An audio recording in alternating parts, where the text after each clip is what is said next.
आस्था पर प्रहार किया जा रहा था, मंदिर तोड़े जा रहे थे, बहन और बेटियों की सुरक्षा खतरे में थी, तब भी उस समय उस कालखंड में एक उच्च कोटि का आध्यात्मिक महापुरुष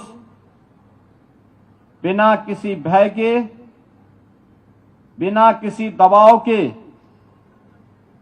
बिना किसी की चिंता के बगैर न केवल आध्यात्मिक ज्ञान से समाज को आशीर्वाद प्रदान कर रहा था, बल्कि समाज संगठन और समाज के प्रत्येक तबके के लिए उस समय उनका जो निर्देश था, जो मार्गदर्शन था, मिल बांट करके खाओ, गरीबों को अन्नदान करो, यात्रा करने के जो उनके आदेश थे, आज भी इसके दर्शन हमें पवित्र गुरुद्वारों में देखने को मिलता है।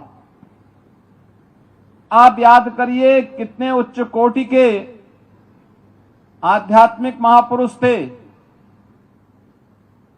वह समय था जब दुनिया में व्यक्ति पैदल ही यात्रा करता था, साधन नहीं थे। और कहते हैं जब वे काबा पहुंचे तो वहां पर वे आराम कर रहे थे। तब तक वहां का मौलवी उनसे कहता है कि काबा की तरफ पैर करके क्यों आप लेटे हुए हैं। उन्होंने कहा कि अगर यह ईश्वर है तो फिर मेरे पैर उधर आप ही कर लीजिए जहां ईश्वर न हो, और कुछ और है तो मुझे कुछ कहना ही नहीं। कहते हैं कि उसने शरारतन गुरु नानक देव जी के पैर दूसरी ओर किए, पता लगा कि उधर ही उसको काबा के दर्शन होने लग गए। यानी उनकी उच्च कोटि की आध्यात्मिकता और सिद्धि इस बात को प्रदर्शित करती है कि भारत के अंदर संतों की, महापुरुषों की एक श्रृंखला इस रूप में रही जिसके कारण भारत भारत बना रहा। जब उस समय विदेशी आक्रांताओं से देश थरथरा करके कांप रहा था, तमाम राजे रजवाड़े उनके सामने घुटने टेकने के लिए मजबूर हो रहे थे, तब भी एक महापुरुष हुंकार भर करके उनको ललकार करके बाबर को जावर कहने यानी जल्लाद कहने का हिम्मत करता है।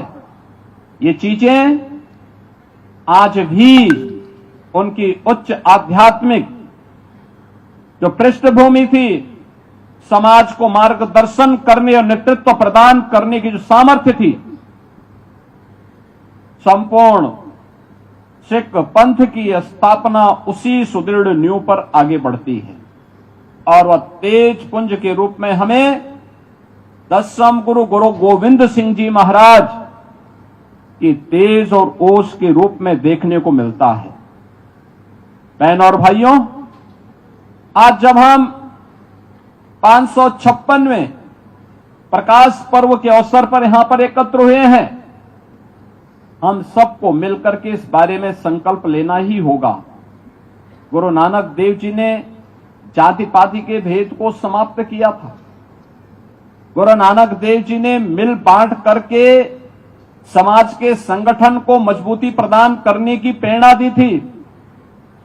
ऐसे कौन से कारण हैं कि हम जब देखते हैं पंजाब में तराई के क्षेत्र में अपने, वहां पर भी हमारे को सिख बंधु धर्मांतरण करते हुए दिखाई दे रहे हैं।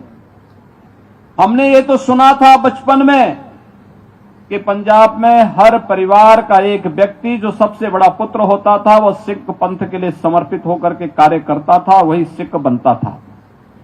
लेकिन मैंने सिखों के धर्मांतरण की बात को सुना नहीं था, लेकिन आज देख करके दर्द होता है। हमें सख्ती से इस प्रकार की दुष्प्रवृत्ति को रोकना होगा।